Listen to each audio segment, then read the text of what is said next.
dan tidaklah kami mengutusmu wahai Muhammad kecuali untuk menjadi rahmat bagi sekalian alam. Karena ketidakmampuan kita menyampaikan rukhsah dan dispensasi, akhirnya jangankan menjadi rahmat lil alamin, bahkan kita gagal mewujudkan Islam yang rahmatan lil muslimin. Mudahkanlah, jangan kalian persulit. Beritakanlah enak-enak, jangan menakut-nakuti. Sekarang kehidupan kita mempersulit, karena memang itu sudah menjadi falsafah bangsa kita. Selama dapat dipersulit, untuk apa dipermudah? Saya belum mendengar Majelis Permusyawaratan Ulama Aceh berbicara mendorong pemerintah untuk tegas pada persoalan amar ma'ruf nahi mungkar. Yang sudah terdengar dari Majelis Permusyawaratan Ulama Aceh adalah meminta pemerintah untuk bisa menstabilkan harga minyak goreng. Kita dari dulu Republik Indonesia berubah menjadi NKRI, Negara Kesatuan Republik Indonesia. Tapi NKRI itu sudah dipasang harga, NKRI harga mati. Bangsa kita paling senang harganya harga mati. Ya, kemarin ada vaksin pun harga mati. Assalamualaikum warahmatullahi wabarakatuh. Anda rindu mendengarkan kajian-kajian dari ustadz-ustadz kita dari Aceh? Kunjungi channel YouTube Maulizul Akbar NAD. Subscribe, like, share, komen.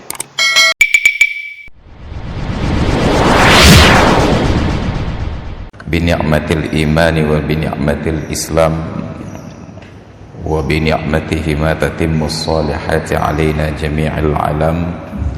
Wassalatu wassalamu ala nabiyyina Muhammadin wa ala alihi wa sahbihi alladhina hum yanabi'ul ulumi wal hikam. Wa qala Allah ta'ala fil Qur'anil 'azim وهو أصدق القائلين وبقوله يهتدي المهتدون شهر رمضان الذي أنزل فيه القرآن هدى للناس وبينات من الهدى والفرقان فمن شهد منكم الشهر فليصم ومن كان مريضا أو على سفر فعدة من أيام أخر يريد الله بكم اليسر ولا يريد بكم العسر صدق الله العظيم وبلغ رسوله الكريم ونحن على ذلك من الشاهدين والشاكرين والحمد لله رب العالمين. وبعد. Hadirin dan hadirat jamaah salat subuh yang dimuliakan Allah, lazimnya di bulan Ramadan para pembicara, da'i, muballigh memulai kajian dengan membacakan surat Al-Baqarah 183. Ya ayyuhalladzina amanu kutiba alaikumus shiyam. Normal dan wajar, tetapi satu hal yang luput dari perhatian kita adalah bahwa Allah Ta'ala ketika mewajibkan sebuah ibadat atau memerintahkan sebuah kebaikan, maka perintah itu komprehensif, berlaku di dalamnya syarat dan rukun, dan juga terdapat yang namanya mani', penghalang dari melaksanakan sebuah ibadah. Ayat-ayat tentang puasa berlanjut dari 183 sampai dengan ayat 187. Namun sayangnya ada banyak sisi dispensasi, rukhsah, keringanan di dalam praktek agama dan syariat ini tidak tersampaikan, bahkan tidak dibicarakan dengan baik, sehingga Islam yang seharusnya sebagaimana Allah nyatakan dalam surat Al-Anbiya 107, wa ma arsalnaka illa rahmatan lil alamin, dan tidaklah kami mengutusmu wahai Muhammad kecuali untuk menjadi rahmat bagi sekalian alam. Karena ketidakmampuan kita menyampaikan rukhsah dan dispensasi, akhirnya jangankan menjadi rahmat lil alamin, bahkan kita gagal mewujudkan Islam yang rahmatan lil muslimin. Kenapa? Karena ibadat yang kita terapkan dengan tidak memasukkan unsur dispensasi di dalamnya, dan kita sangat bergairah mendengar dakwah-dakwah tentang ibadah, sehingga kita agak sedikit mempunyai resistensi ketika mendengarkan kajian-kajian yang terkait dispensasi-dispensasi. Misalnya, untuk musafir itu Allah berikan keringanan yang paling khusus adalah boleh mengqasar salat, dan termasuk diantaranya boleh menjamak, walaupun jamak tidak khusus hanya kepada musafir.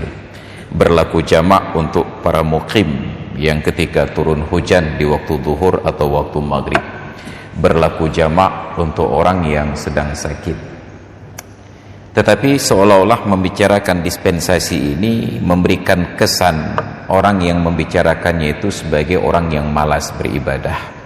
Padahal Rasulullah menyatakan bahwa Allah Ta'ala senang hukum-hukum yang diringankan, rukhsah-rukhsah itu dilaksanakan sebagaimana azimahnya, hukum-hukum dasarnya. Bahkan dalam sebuah hadis Nabi menyatakan, laisa minal birri, tidak termasuk dari perbuatan baik dan taqwa, orang yang dalam musafir itu tetap salatnya utuh 4 rakaat tidak diqasar, dan puasanya tetap lanjut tidak berbuka. Ada motivasi untuk berbuka. Maka secara khusus oleh Allah pada ayat 184, ayyaman ma'dudat, puasa yang kalian kerjakan yang telah diwajibkan itu pada hari-hari yang sudah dihitung jumlahnya.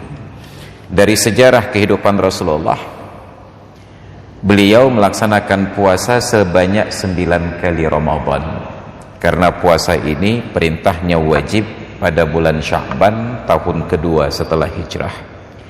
Dari 9 kali Ramadan, 8 kali diantaranya Rasulullah berpuasa 29 hari, dan hanya 1 kali Ramadan yang Rasulullah berpuasa 30 hari. Seolah-olah realitas ini ingin menegaskan kepada kita, yang puasanya 29 hari tidak kurang, yang puasanya 30 hari pun tidak lebih, karena bulan-bulan hijriah itu berkisar 29 sampai dengan 30. Ayyaman ma'dudat. Faman kana minkum maridan aw ala safarin fa'iddatun min ayyamin ukhar. Maka barang siapa di antara kalian ketika Ramadan itu datang, puasa itu datang, sedang sakit atau sedang musafir, maka Allah berikan keringanan, diganti pada hari-hari yang lain. Yang kurang itu diganti pada hari setelah bulan Ramadan berlalu. Namun Islam buat aturan.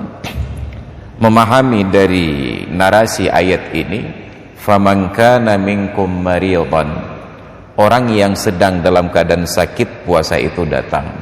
Bukan ketika sedang berpuasa dia berencana untuk sakit. Maka tadi ketika menjelang sahur, semua orang yang dalam keadaan sehat dan muqim berkewajiban untuk puasa, kecuali wanita yang menstruasi dan nifas, wajib berniat puasa. Siang hari dia sakit yang datang kemudian tidak menjadi dispensasi untuk berbuka puasa. Siang hari dia melakukan perjalanan musafir, insya safar, memulai perjalanan di siang hari tidak menjadi alasan untuk berbuka puasa. Lalu kepada siapa dispensasi ini? Orang-orang yang ketika malam hari sedang sakit, waktu sahur datang, waktu fajar tiba, dia tidak mungkin untuk berpuasa. Maka tidak boleh malam hari dibangunkan sahur. Pak, bangun sahur. Saya nggak puasa hari ini. Kenapa? Rencana sakit nanti jam 11. Tidak bisa, karena sakitnya harus datang lebih dahulu baru menjadi uzur. Maka demikian pula musafir. Andai kata musafir hanya dipahami dari jarak tempuh 83 km atau 2 marhalah ataupun 16 farsakh, maka sungguh siang hari bulan Ramadan jam-jam 11 banyak anak muda yang dari Biren, yang dari Elok Sumawe berangkat ke Sigli barangkali, ataupun ke Merudu atau ke Banda Aceh hanya untuk makan siang saja. Sampai di Sigli mereka singgah di warung makan. Saat ditangkap dan ditanya kenapa enggak puasa, mereka berdalih musafir, Pak. Bukan musafir yang direncanakan. Maka sebagaimana pemahaman kita tentang sholat Jumat, musafir yang menjadi dispensasi untuk tidak wajib Jumat adalah orang yang ketika hari Jumat datang dia sudah dalam perjalanan musafir. Malam hari sebelum terbit fajar dia sudah dalam perjalanan musafir. Ketemu waktu Jumat, dia tidak wajib untuk sholat Jumat, walaupun tidak dilarang sholat Jumat. Adapun orang yang ketika sudah terbit fajar hari Jumat memulai perjalanan musafir, makruh apabila di perjalanan mungkin untuk salat Jumat, haram perjalanan itu apabila di perjalanannya tidak mungkin untuk melaksanakan salat Jumat. Maka dulu orang tua kita mengeksekusi dalam bentuk keputusan hukum adat bahwa di hari Jumat tidak boleh ada yang keluar dari kampung, Ugle dan Ulaud. Karena di Gle tidak terdengar azan, tidak ada Jumat, di Laut lebih-lebih lagi. Tapi tidak masalah sebatas ke sawah karena mungkin untuk pulang lagi menunaikan sholat Jumat. Demikian pula terkait dengan puasa ini. Tapi tidak pernah dijabarkan dengan baik, maka jadilah puasa Ramadan itu seolah-olah beban bagi kita, bukan lagi sebagai sebuah rahmat. Sebagaimana sabda Rasulullah, sumu tasihhu, berpuasalah kalian, niscaya kalian menjadi sehat. Maka Islam dan syariatnya ini adalah sebuah keniscayaan yang berlaku komprehensif. Udkhulu fis-silmi kafah, masuklah ke dalam Islam itu secara totalitas, berlaku perintah dan juga larangan, berlaku hukum azimah dan juga ada rukhsah, ada syarat dan rukun termasuk sebab, dan di dalamnya terdapat mani', penghalang untuk melaksanakan ibadah. Ada hal-hal yang barangkali di luar dari logika kita. Di dalam kitab fikih, dalam kajian para ulama, ketika salat berjamaah pada salat fardu 5 waktu itu kita anggaplah fardu kifayah atau fardu ain, atau sekurang-kurangnya sunnat muakkad sebagaimana fatwa Imam Syafi'i rahimahullah. Apa yang terjadi? Diberikan dispensasi untuk orang-orang tertentu yang punya standar berpakaian tertentu. Misalnya guru-guru kita para ulama yang lazimnya mereka menggunakan peci. Mungkin dari rumah mereka datang ke masjid untuk salat, tapi karena patuh pada aturan berlalu lintas mereka kenakan helm. Pecinya ditaruh di sebuah tempat, sampai ke masjid dia parkirkan kendaraan, dia lepaskan helm. Saat ingin menggunakan peci, ternyata pecinya sudah tidak ada. Boleh jadi tertinggal, boleh jadi terbawa angin, wallahu alam. Maka dalam kasus orang yang memang standar berpakaiannya menggunakan peci, tidak ada peci itu menjadi uzur menghadiri salat berjamaah. Dia harus pulang ke rumah untuk salat di rumah, apakah sendiri ataupun berjamaah. Tapi bagi kita yang tidak paham akan menggugat, berapalah harga pecimu sampai engkau tinggalkan salat berjamaah? Padahal di dalam agama standar berpakaian tertentu itu menjadi ukuran dari muru'ah dan kewibawaan. Maka dalam dunia modern kita mengenal ada orang-orang yang sosok disebut perfeksionis, sempurna. Dia tidak akan keluar bertemu dengan orang lain kecuali setelah berpakaian lengkap. Rambutnya disisir rapi, bajunya terkancing rapi, dasinya terikat dengan benar, baru dia bersedia menemui orang lain. Makanya di dalam kitab-kitab fikih, termasuk di dalam kitab I'anatut Talibin pada jilid yang kedua, ketika dibicarakan adab menghadiri salat Jumat, wa yusannu limuridi huduriha at-tatayyubu wat-ta'ammum, disunnatkan kepada orang yang ingin menghadiri salat Jumat memakai wangi-wangian dan memakai sorban. Dibuat penjelasan oleh Sayyid Abu Bakar Syata di dalamnya. Apa kata beliau?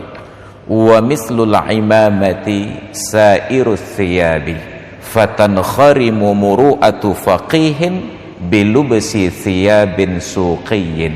Dan yang seumpama surban yang dipakai ketika menghadiri salat Jumat adalah model pakaian-pakaian yang lain.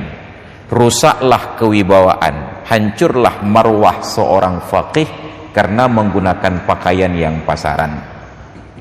Umpamanya kita di Luk Semawe ini, kita kenal ada Abu Syekh di pesantren Cunda Utunkot, Asyamaun Rishad. Beliau dengan standar pakaian yang kita kenal sebagai sosok alim dan ulama, tiba-tiba berpapasan kita di jalan atau di pasar menggunakan jersey Manchester United, setan merah. Hilang wibawa beliau. Kita yang biasa mengenal beliau dalam kewibawaan pakaian keulamaannya, tiba-tiba mengenakan pakaian pasaran begini. Ketika hilang muru'ah, maka di dalam periwayatan hadis keadilannya itu gugur. Dianggap sebagai orang yang tidak kompeten untuk meriwayatkan sebuah hadis. Padahal akhlaknya tidak berubah, hanya pakaiannya saja. Maka ketika seorang alim dalam standar beliau tiba-tiba datang ke masjid sholat berjamaah, rambutnya tersisir rapi, di belah tengah lagi, orang akan curiga, nyopo kena kawin lau. Orang akan curiga. Maka itu menjadi uzur untuk menghadiri sholat jamaah. Tapi bagi kita yang awam menilai, nyan mode tengku katruk masjid hendak ketemong jak jemaah. Kita lupa bahwa di dalam agama ini ada dispensasi-dispensasi.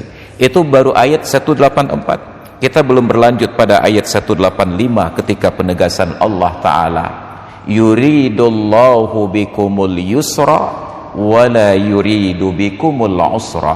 Allah inginkan kemudahan-kemudahan pada kalian, dan Allah tidak inginkan adanya kesulitan. Dibahasakan lagi dengan indah oleh Rasulullah, yassiru wala tu'assiru, basyiru wala tunaffiru. Mudahkanlah, jangan kalian persulit. Beritakanlah enak-enak, jangan menakut-nakuti. Sekarang kehidupan kita mempersulit, karena memang itu sudah menjadi falsafah bangsa kita. Selama dapat dipersulit, untuk apa dipermudah? Maka semua di negeri ini berubah dari kemudahan menjadi kesulitan. Negara kita dari dulu Republik Indonesia berubah menjadi NKRI, Negara Kesatuan Republik Indonesia. Tapi NKRI itu sudah dipasang harga, NKRI harga mati. Bangsa kita paling senang harganya harga mati. Ya, kemarin ada vaksin pun harga mati. Enggak divaksin bisa mati, yang udah divaksin pun mati juga.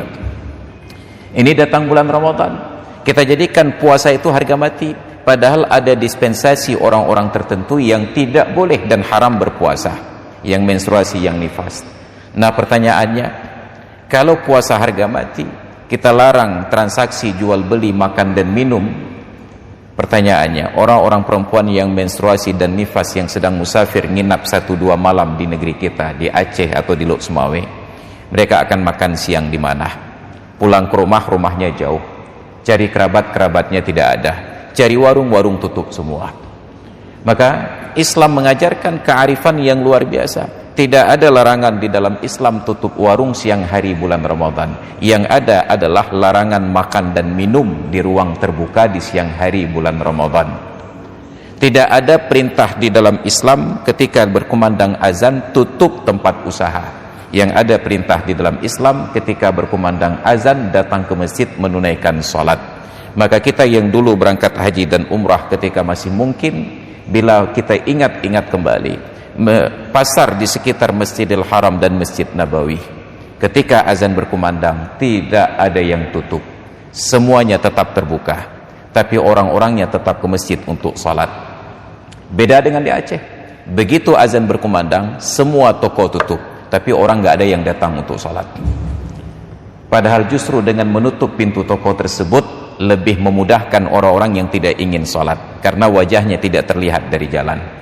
Andai kata toko dan warung kopi itu tetap buka ketika azan berkumandang, ada orang yang tidak datang ke masjid untuk salat dan tetap nongkrong di warung kopi, kalau dia masih punya malu, maka sungguh dia tidak berani duduk, khawatir nanti mertuanya lewat terlihat melintai ke mentai hidup gede. Oh ini orang lajang, calon yahduan ke lewat tu. Ada rasa malu tersebut. Tapi kita mempraktikkan Islam yang bukan rahmatan lil alamin, bahkan bukan rahmatan lil muslimin. Maka PR inilah yang menjadi tugas para da'i. Bagaimana Islam itu disampaikan secara santun, bagaimana Islam itu datang dengan hal-hal yang sesuai dengan tuntunan para ulama sebelumnya. Maka yang paling akhir sebelum kita tutup majelis ini adalah kita merasa aneh saja. Syariat Islam yang dipraktikkan di Aceh ini banyak bertabrakan dengan nilai-nilai syariat itu sendiri. Saya sering menggugat, kenapa di Aceh ini kemaksiatan itu justru dilarang di ruang tertutup, dibiarkan di ruang terbuka. Saya merasa aneh saja, petugas Satpol PP dan WH kita hanya menggerebek orang-orang yang berzina di kamar-kamar hotel. Yang berzina terang-terangan di atas kendaraan di pinggir jalan itu nggak pernah digerebek. Padahal di kamar hotel itu ruang privat, tidak boleh digerebek.